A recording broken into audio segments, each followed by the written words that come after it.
We're going to start with just a reminder on interval notation because we're going to use that for some of the work today.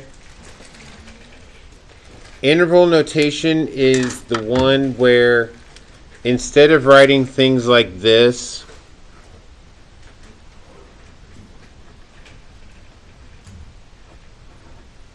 we write it like this.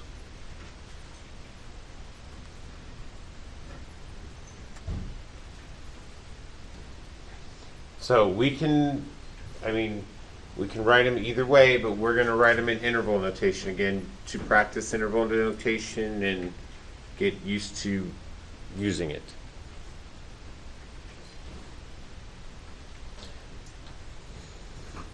So just as a reminder, anytime we have this kind of sign, we use an open parenthesis, which just means a rounded parenthesis.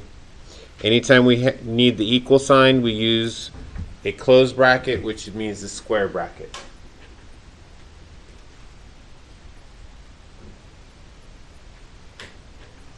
Whenever we're talking about infinity, since we can never actually equal infinity, we always use rounded brackets with infinity.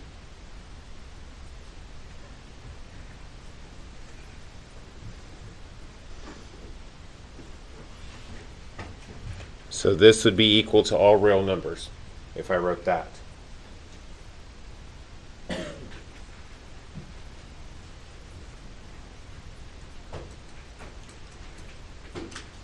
If I want to write a single number, let's say that I'm doing work and my answer comes out to equal 4.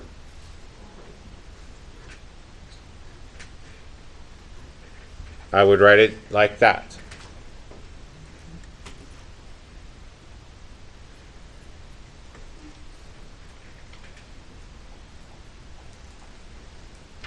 Alright, so we're going to use interval notation to do all of our answers in this section. Alright, the idea behind this is we have something, doesn't matter what it is, but it's not a line.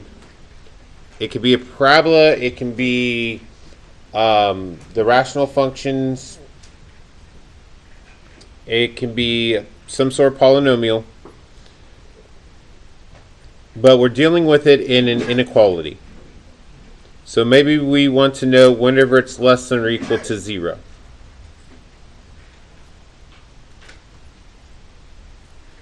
So graphically what this is doing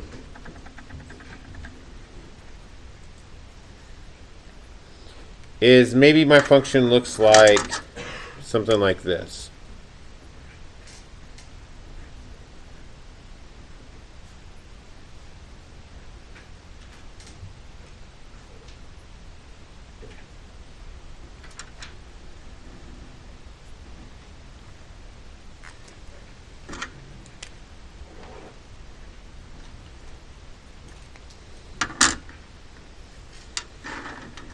Okay, well the points where it's less than or equal to 0 are going to be the points where graphically it touches the x-axis or it's below the x-axis. So I'd be looking at any points where it touches the x-axis or it's below the x-axis.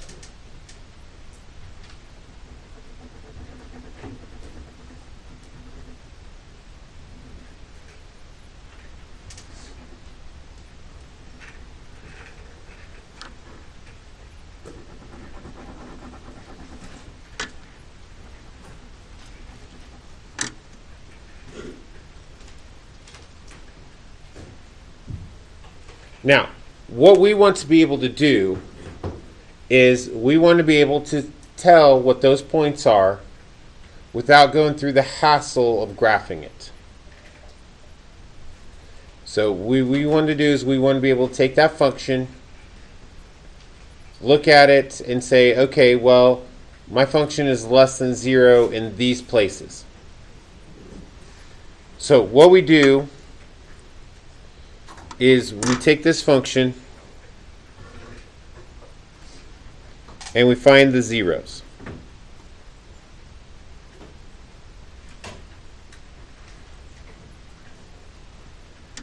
So the zeros would be these dots here.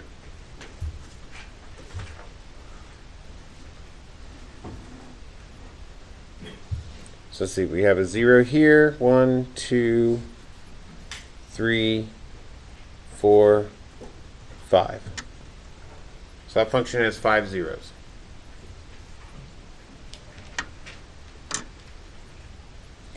And then what we do is we test each interval. So what we do is we plug a number into our function.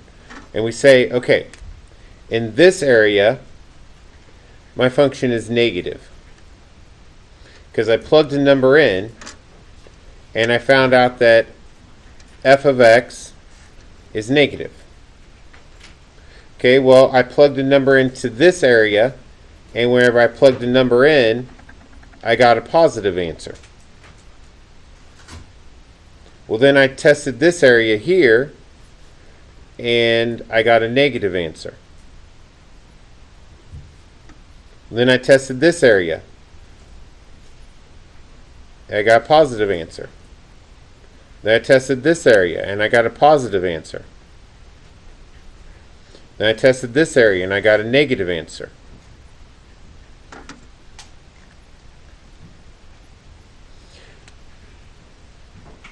So then that tells me that I want this area,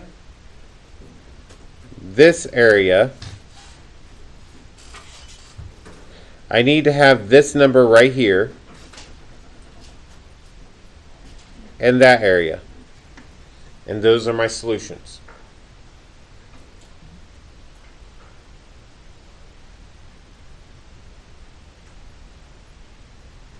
It may seem like a lot of work, but it's a lot less work than trying to graph that.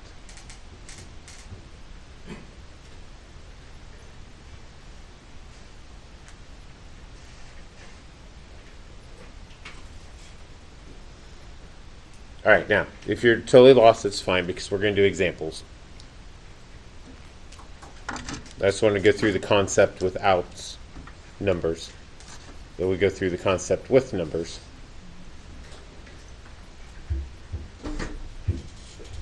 Okay, but this is the idea. We find the zeros, and I should put zeros for the polynomial, or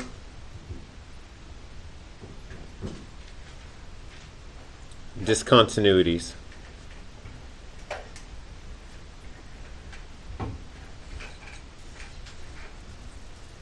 In the case of rational functions.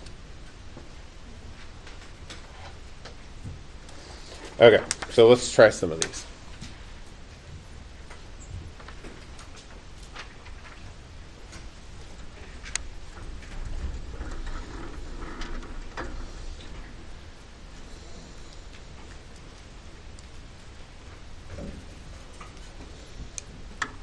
Okay, so all I need to do, I need to start off by finding the zeros. So I need to factor this. All right, so two numbers that multiply to negative 15 and add to 2.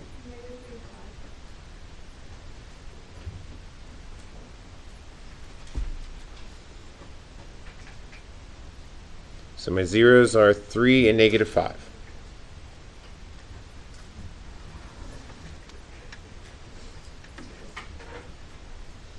Now I'm gonna write those factors back down here.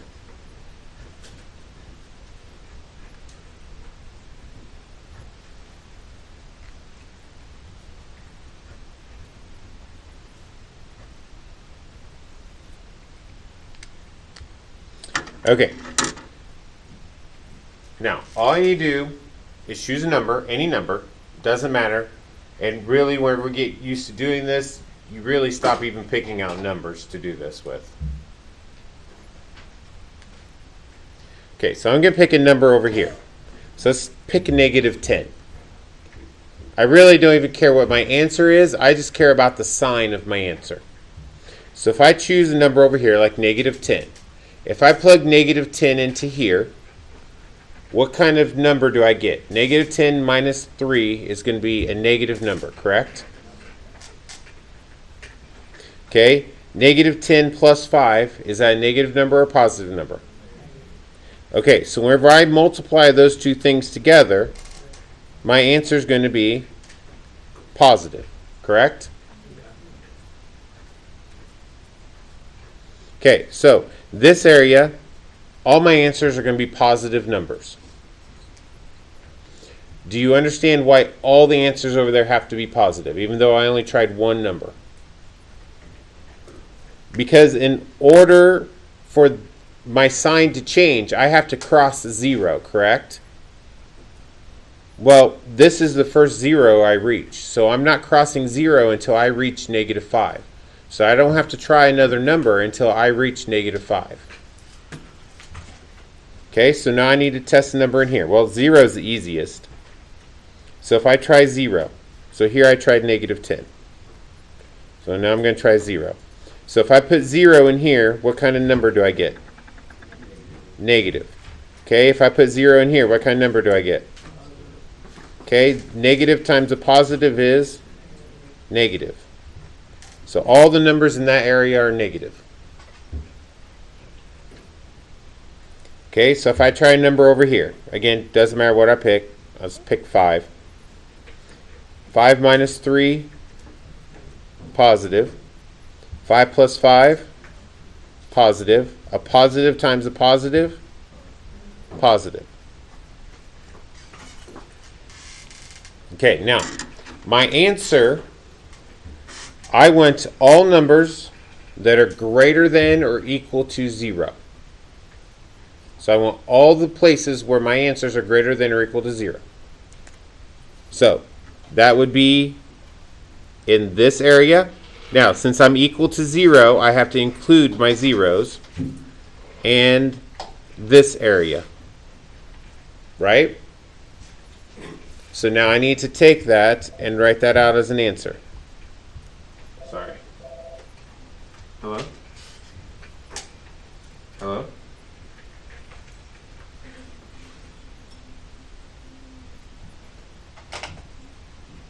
Okay. All right. So this is going all the way to negative infinity. It's negative 5. And then it starts again at 3. And it goes to positive infinity. So there's my solutions.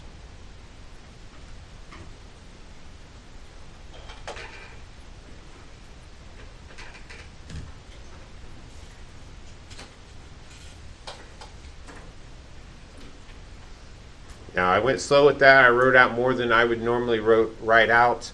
All of this I did down here, I would normally do that in my head. But you guys understand what we're doing.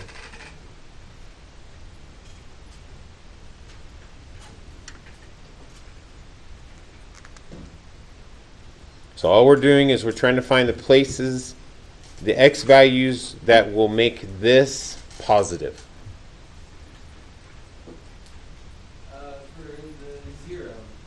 Uh-huh. Why is it negative times positive?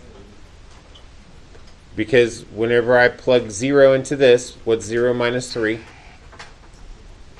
Negative 3. So that gives me a negative value. 0 plus 5 is 5. That's a positive value. So I get negative times a positive. And any value that you would choose inside here would do the same. Like if I pick 2, 2 minus 3 is a negative value. 2 plus 5 is 7. That's a positive value. So any number inside here would do the same thing.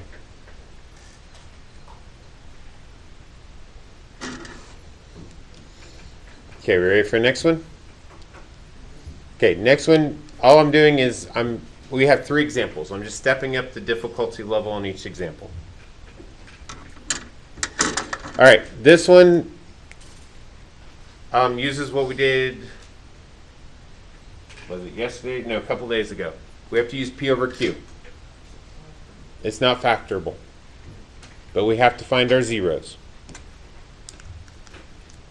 Okay, P is going to be plus or minus 1, plus or minus 2, 4, 8, and 16. Q is just 1. So actually this set of numbers is our P over Q,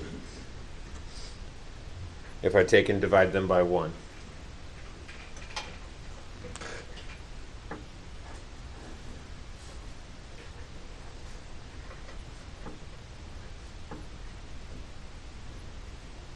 All right, any guesses?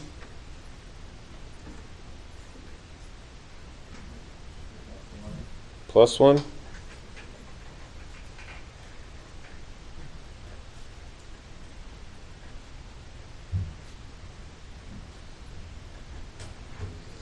Okay, now we have a squared, so we can solve this without having to worry about the P and the Q stuff. And that's factorable.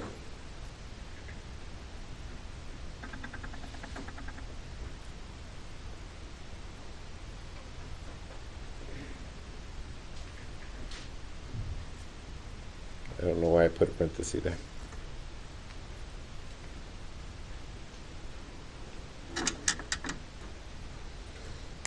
Okay, so as far as zeros go, we have a 0 at -4 and 1. Now, -4 happens twice, but I don't need to show that it happens twice on my number line. Yeah? Okay.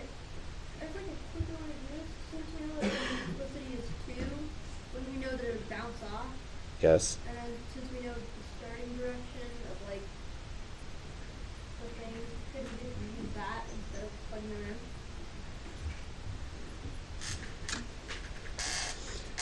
Yep. Okay, so what he's saying, let's do this smart. Since this is a polynomial, use your end behavior. What's your end behavior of this?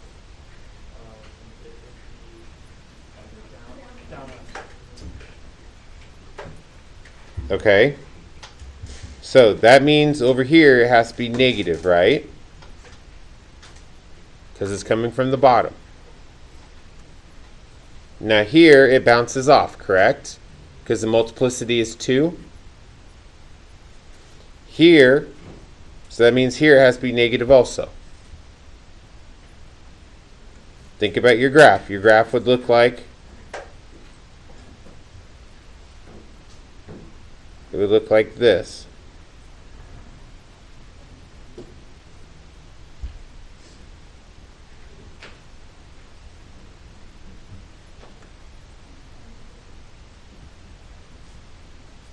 And then here it has to pass through, so here it would be positive.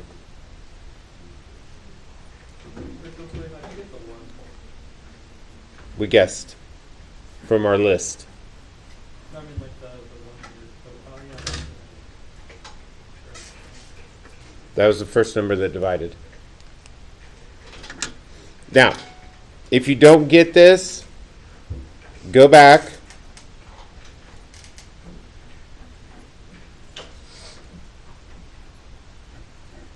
And use this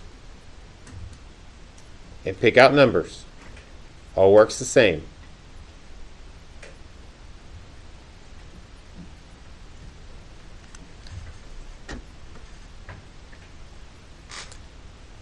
Okay, now, what's my solution? I'm looking for answers that are less than 0. negative infinity to 1. Nope. Negative infinity to 4. negative 4. But with not with like a parentheses. Okay. And then, Negative 4, negative 4. okay, since I'm less than 0, negative 4 equals 0, right? So I have to stop at negative 4 because I can't include negative 4 since it equals 0.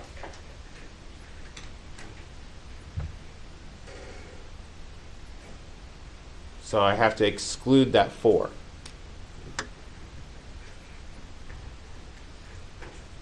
So I can't be equal to that number. So it can't be equal to the zeros. Nope, because I'm not equal to 0 here.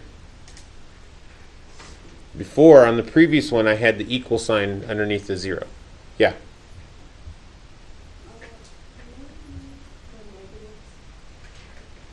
Because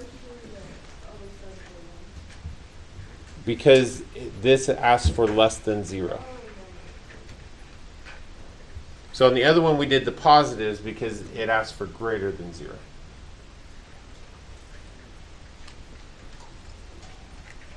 Okay, we good with that one? And again, if you don't get this, this is a quicker way of doing this one. If you don't get this, fall back on what we did up above. You can do it like this. Pick out a number out of each section and see if it comes out to be positive or negative.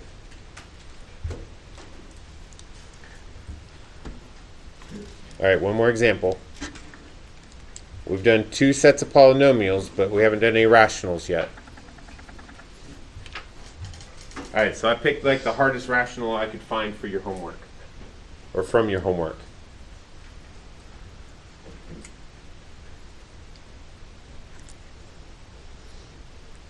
All right, now notice with all the rest of them, before we did anything, they all had a 0 on one side.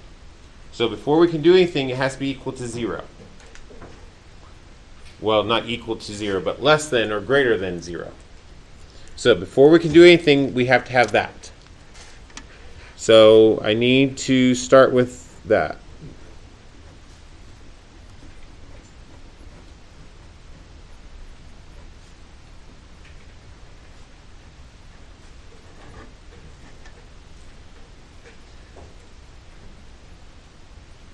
Okay, also with rationals, before you can do anything, they have to be in a single fraction. So I also have to actually subtract these and simplify them. So I need to get common denominators. So my common denominator would be x minus 1, x plus 4. So I need to take this one and multiply it by x plus 4, x plus 4. This one needs to be times x minus 1, x minus 1. The 3 needs both of them.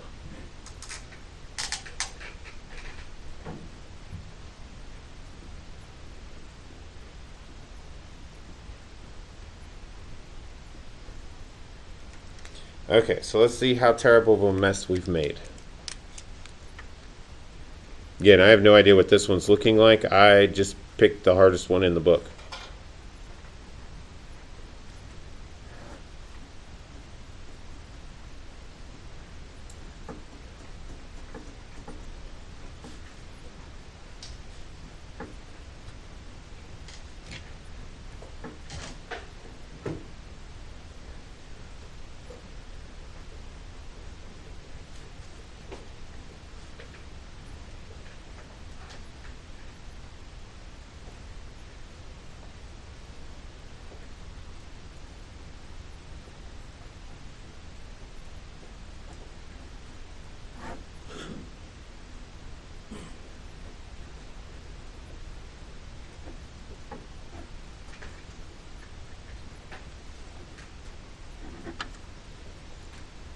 Okay, so I multiply all those out.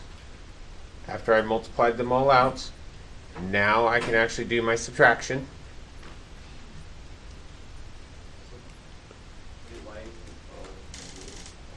Why is it 12 negative? Because I had the negative 1 times 4. So that's negative 4 times 3. And I pulled the negative out of the 3. I just put the negative in front as a minus sign. So I took x minus 1 times x plus 4. So that'd be x squared plus 3x minus 4. And I took that times 3. When you added the like denominators, the x minus 1 and x plus 4, when you added the x plus 4 on to the we have some problems. Why is 12 negative? Yeah, right here, right? No. No. Far left. This one. Yes. I don't know. You're right. Sorry, I had the wrong one.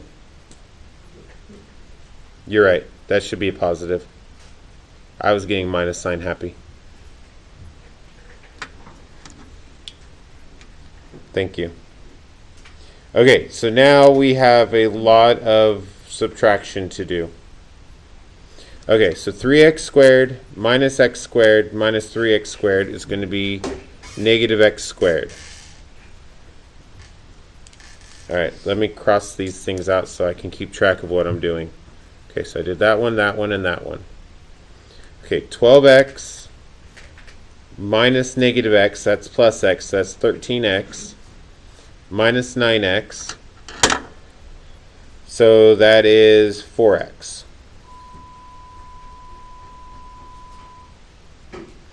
Okay, and then plus 12, because I have minus negative 12.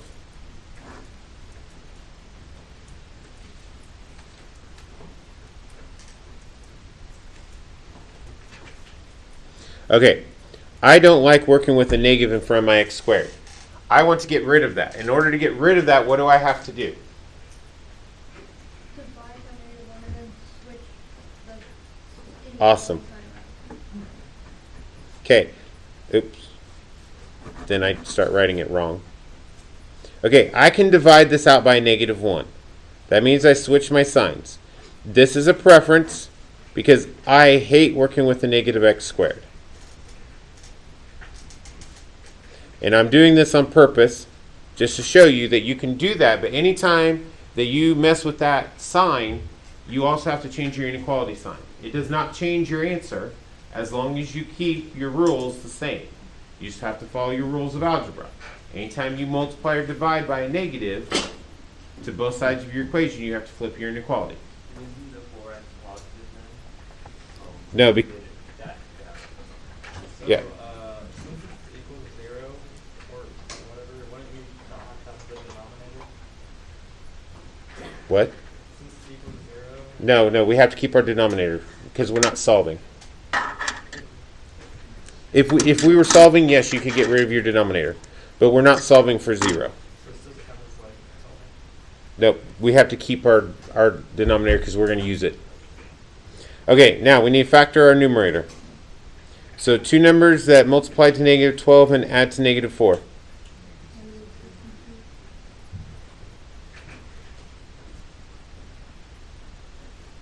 So I'm going to show you why we need that denominator here in just a second.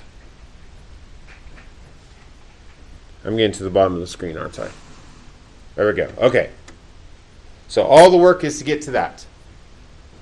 Like I said, this is why I picked the hardest problem, because show you how much work we have to do. Most of your problems like this are not this much work. Most of them are like really quick and simple. I want to do a hard one. Okay. So we did all this work so we could get to our number line. Okay, we want our zeros. What are my zeros? 6, 2,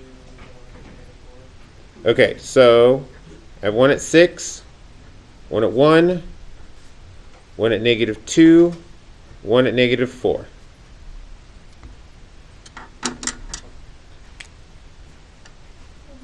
Yep. Would -4 and the 1 be discontinuity? Yes, they're not zeros, they're discontinuities. But we have to keep them because at discontinuities we can change signs. Because if it goes up on one side, it can actually come up from the bottom on the other side. So that's why we have to factor those in. Okay, now we're going to test these out. So on this side of -4, so if I plug in like a -10. Okay, -10, what would the sign on this be? Negative, this one? Negative, negative, negative. So altogether, this would be positive. Okay, pick a number between -4 and -2. So -3. Okay, this one would be negative, This one, negative, negative, positive. Okay, so my sign is now negative. Okay, so if I put 0 in there, negative, positive, negative, positive. So now my sign is positive. Okay, 2. Negative, positive, positive, positive, right? So now my overall sign is negative. Okay, put a number in like 10, everything turns positive. So now I'm positive.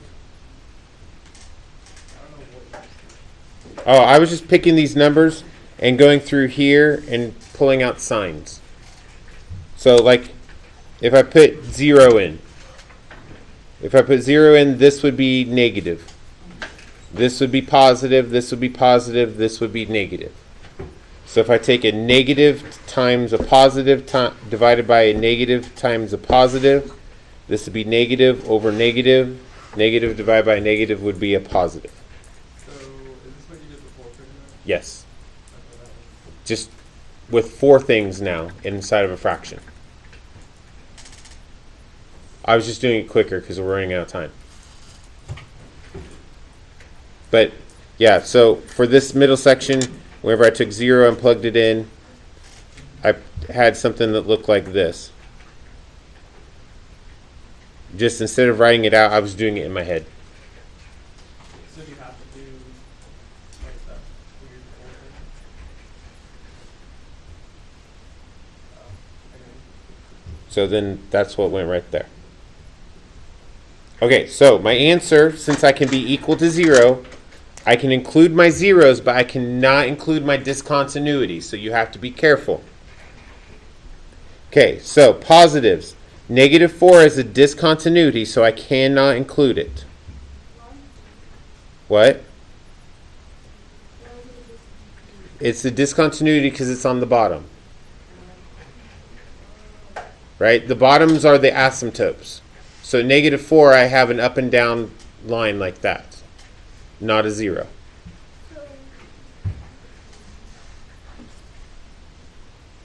Okay, at negative 2, I have a 0, so I can include negative 2. At 1, though, I have a discontinuity, so I cannot include 1. Okay, 6 is a 0, so I can include 6. So, there's my solution. Go ahead.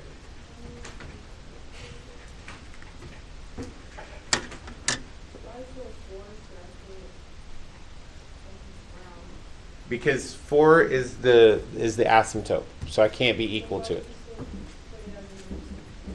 it. It's not, the round means that it's not an answer. The round means that I can't be equal to it, but my positives go up to it. If it's square, it means it's an answer. But I have to have some way of showing that my answers go up to that number, but it's not actually equal to that number. So that's what the rounded means. Yeah. So this one, could you also use multiplicity on this one? Like if you look at the problem and see that they're all like the power of 1, would you know that it would just go through each time and alternate? The problem is the discontinuities. The discontinuities do funny things. They don't necessarily, if it goes up on one side, it doesn't necessarily start at the bottom on the other side. Sometimes it goes up and then comes back down. So the discontinuities can act weird. The zeros, yes. The zeros you can use that with your zeros. With the discontinuities you can't though.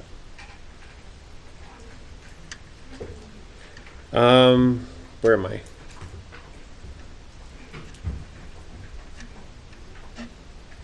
All right, so this is the end of this unit. No more notes until like next Friday or Thursday or no, Friday. Yep. I know. Notes go way too long.